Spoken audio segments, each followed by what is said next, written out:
truly, truly heart-touching. Whoever had tears coming into your eyes, literally just normal. This is definitely a heart-touching moment.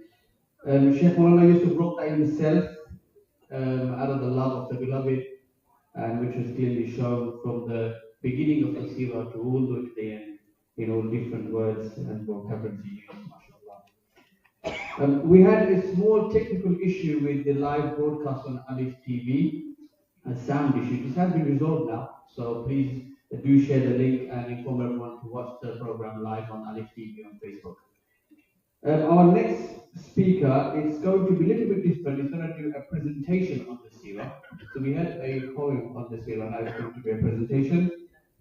Please welcome Sheikh Maulana Faisal Ahmad, also a graduate from the Latifia and now a school teacher. Please welcome Sheikh Maulana Faisal Ahmad to do a presentation on the seerah. السلام عليكم ورحمة الله وبركاته. إن الحمد لله نحمده ونسلم على رسوله الكريم. أما بعد فأعوذ بالله من الشيطان الرجيم. بسم الله الرحمن الرحيم. وما أرسلناك إلا رحمة للعالمين. صدق الله العظيم. اللهم صل على سيدنا محمد وعلى آل سيدنا محمد كما صليت على سيدنا إبراهيم وعلى آل سيدنا إبراهيم إنك حميد مجيد. Respected teachers, elders, and my brothers. First of all, I'd like to say I am a bit nervous. The reason why is because I have my teachers next to me, and I do feel a bit nervous. So if I do speak out of context, do forgive me. I am going to try my best to try and do a quick glance of the life of the Prophet Sallallahu Alaihi Wasallam in around about 15 minutes. Hopefully, I can try and cover not all the aspects of the life of the Prophet Sallallahu Alaihi Wasallam, but the main aspects that most of us already know. I'm just going to put a slight detail and twist to it. So coming to the Prophet Sallallahu Alaihi Wasallam, before the advent of the Prophet Sallallahu Alaihi Wasallam, we know this part of the seerah as the year of the elephant. So Allah Subhanahu wa Taala says, "Alam tara kayfa fa'ala rabbuka bi ashabil fil." So this surah is about Abraha. He is a commander who tried to attack Kaaba, destroy the Kaaba. And obviously he had elephants, and an certain elephant that he had was in Mahmud.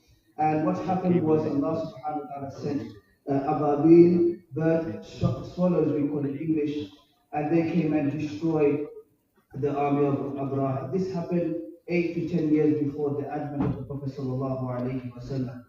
So this is a miracle that happened, and a miracle does take place before the advent of the Prophet Sallallahu Alaihi Wasallam. What tends to happen is a big miracle takes place before to show that someone special is going to come. Now this nicely ties into the next part, into the birth of the Prophet Sallallahu Alaihi Wasallam. فَلَجَاءَكُم مِّنَ اللَّهِ نُورٌ وَكِتَابٌ مُّبِينٌ. Allah Subhanahu wa Ta'ala sent this beloved Prophet of us, and he was born. So when he was conceived, his father passed away, and afterwards Amina, his mother, was in Mecca when she delivered the Prophet Sallallahu Alaihi Wasallam. When the time of the Prophet Sallallahu Alaihi Wasallam came, the people that were present at that time with his mother was Asiya, the wife of Pharaoh, and also Bibi Maryam, the wife and the mother of Isa alayhi salam. As we all recite in the Tawallud version, we say, حضر أمه ليلة مولده آسية ومريم في نسوة من الحظيرة القدسية. So both Asiya and Maryam were both present at the time of the birth of the Prophet Sallallahu Alaihi Wasallam. The moment the beloved Prophet Sallallahu Alaihi Wasallam was born, his grandfather Abdul Muttalib took him to the Kaaba and he prayed to Allah Subhanahu wa Ta'ala, and also his name was given Muhammad. The moment the Prophet Sallallahu Alaihi Wasallam came, it's like a light to the universe. So if you imagine yourself, a Bedouin Arab, when they travel in the desert. And what they use at that time for navigation, they use this celestial navigation or astral navigation, which they use the stars to navigate themselves to whichever destination they're going to. The moment the Prophet ﷺ came, it's as though he's like the Bedouin Arab. At the moment he received the Quran, every single verse is like the stars in the night sky. So whichever star that you follow, whichever verse of the Quran that you follow, it will guide you, inshallah. So this is the beautiful thing about the Prophet sallallahu alaihi wasallam. He came and he brought us the light of himself, and he also brought the Quran al-Kareem.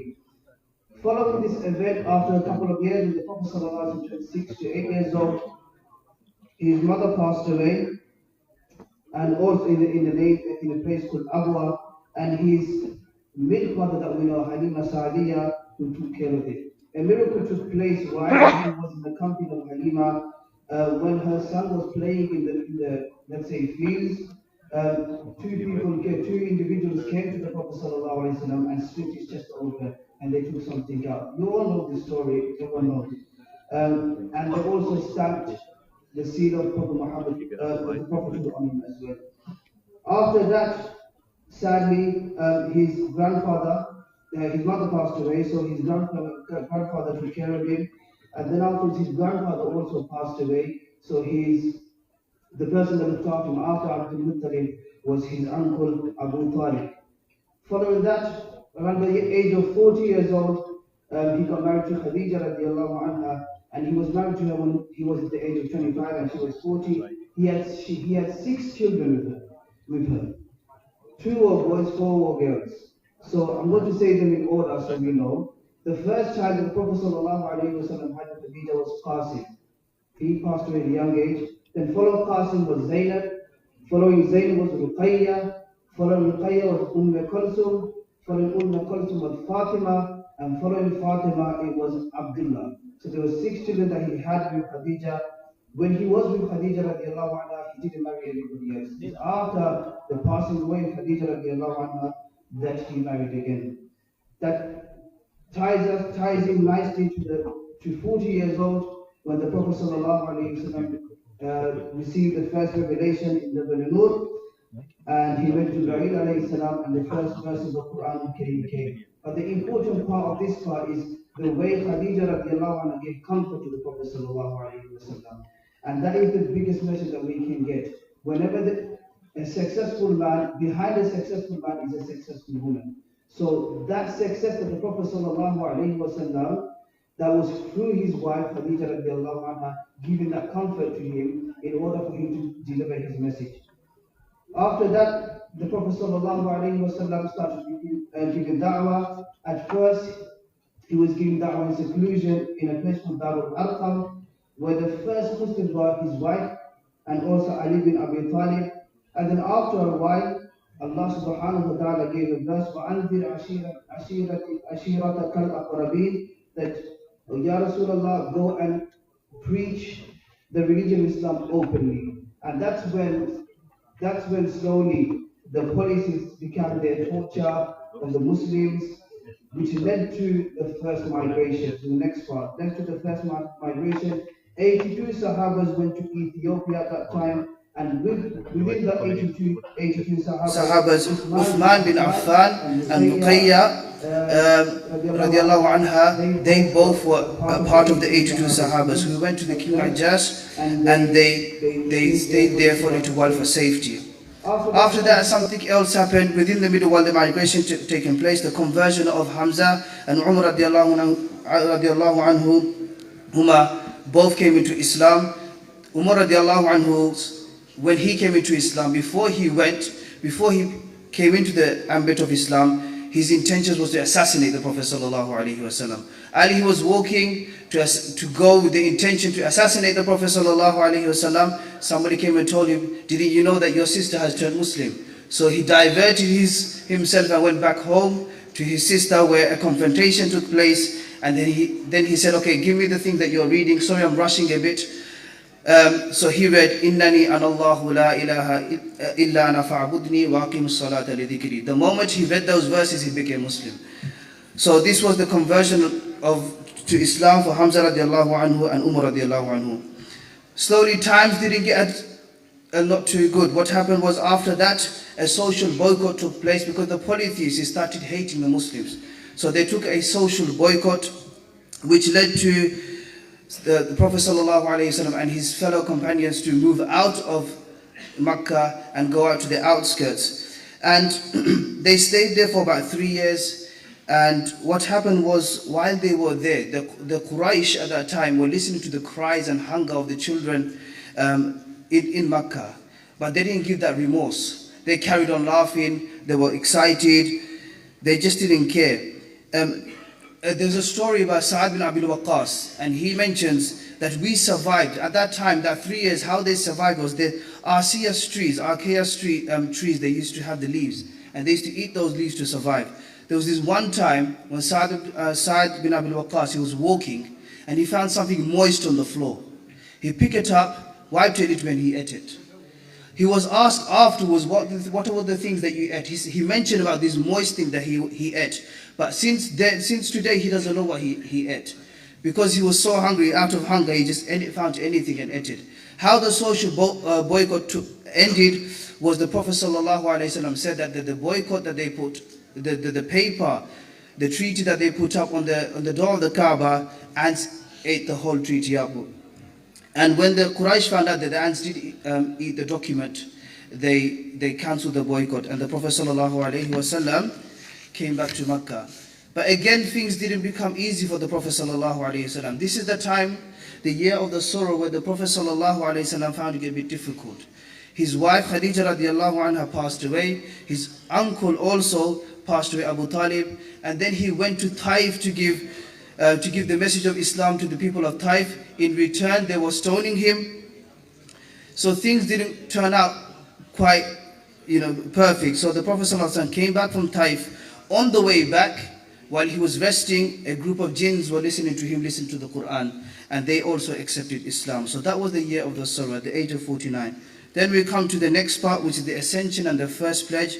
The Isra al-Mi'raj, with the Prophet ﷺ went to visit Allah subhanahu wa ta'ala, and he received the 5 daily prayers. And also at that time, the first pledge took place. There were about 12 companions that came in the area of Mina, called Aqaba, a certain area where they gave pledge to the Prophet ﷺ that they're not going to commit shirk and other things as well. Which leads us to the second pledge, which 75 people gave the bay'ah, and the Quraysh at that time, they planned to assassinate the Prophet ﷺ, but instructions were given to Jibreel alayhi to the Prophet ﷺ to migrate to Medina, and that was the time the Prophet ﷺ migrated to Medina. When the Prophet ﷺ went to Medina, so many battles took place. There is so many things that happened in the middle, which I'm skipping out. So many battles took place. Some of the battles that took place were the Battle of Badr, Battle of Uhud, and Battle of Khandaq. Battle of Khandaq was the time there was a miracle that took place. While they were digging, they found this stone, and it was very heavy, or it didn't want to break. So they asked the Prophet ﷺ to come and remove this stone. The Prophet ﷺ came, and with one hit, the stone broke. So that was one of the miracles. There's so many other things that happened within the middle. Due to the lack of time, I can't explain, so do forgive me. Then we come to the Treaty of Hudaybiyah, which is the peace treaty of Medina, where the Prophet ﷺ created a contract of peace between all of the inhabitants of Medina, which took place. And after that, the conquest of Makkah took place, when 10,000 Sahabas went and conquered Makkah. And then afterwards we have the Prophet ﷺ going to Hajj, and he gave the last farewell. And afterwards there was the demise of the Prophet ﷺ. So that is just a brief of the life of the Prophet ﷺ. Do forgive me if there was anything that was said out of context. Do forgive me. I'd like to conclude here. Wa akhiru da'wana alhamdulillahi rabbil alameen.